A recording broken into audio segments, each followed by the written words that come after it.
Hello, welcome back. My name is Ari and today I am going to talk about my 2021 anticipated releases in a recap. Did they actually come out? Did I actually read them? Were they worth the anticipation? Stick around and find out.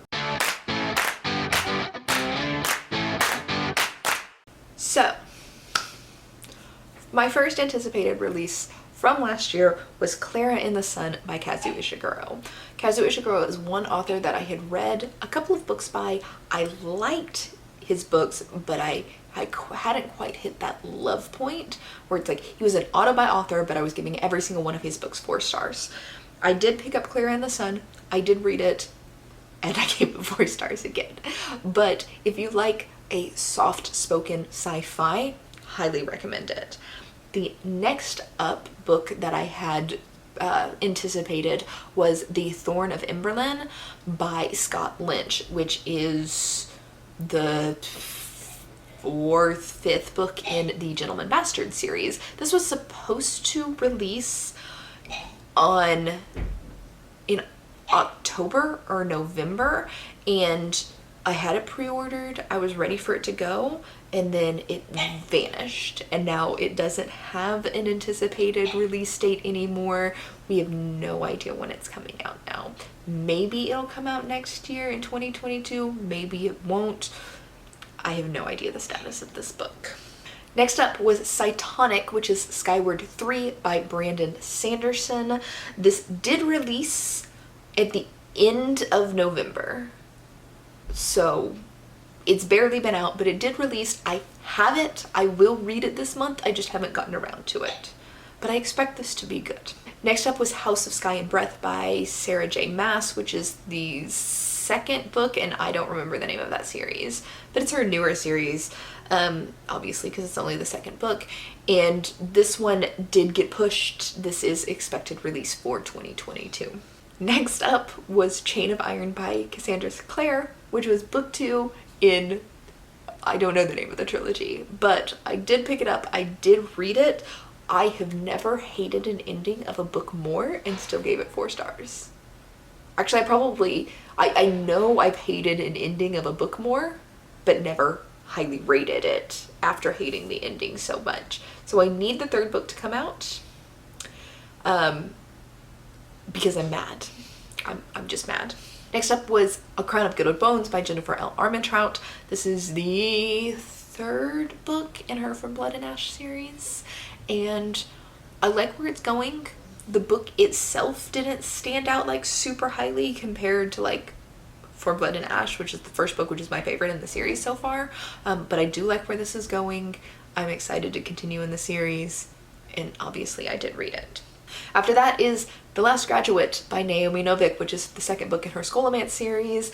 A lot of people really hate this series, but I love the unlikable, bitchy main character. I liked where this ended, but I don't know where the next book is going. So I'm interested to see the next book. This one suffered a little bit from middle book syndrome, but I still think I gave it 5 stars, but I like the 1st book better. The next anticipated release was A Desolation Called Peace by Arkady Martine, and this was the 2nd book in the Texacalan duology, I believe is what it was called.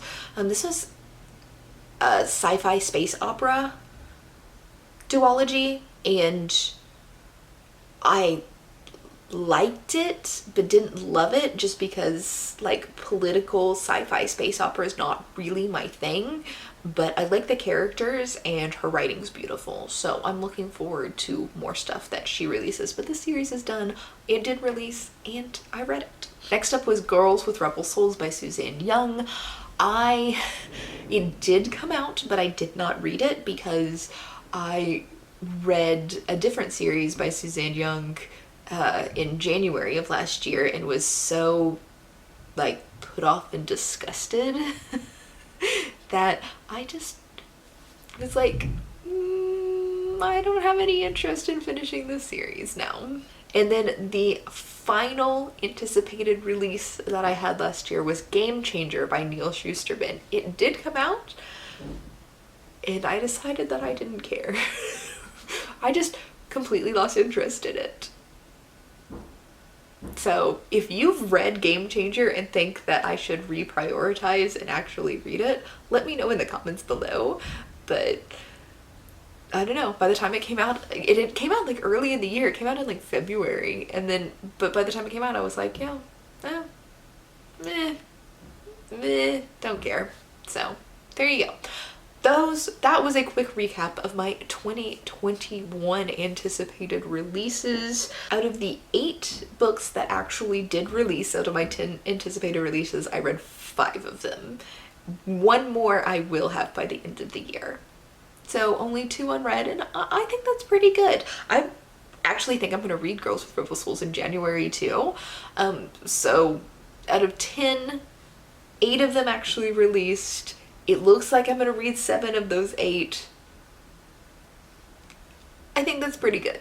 I think that's pretty good. Let me know what you think down in the comments below, and I'll see you tomorrow with my 2022 top 10 anticipated releases.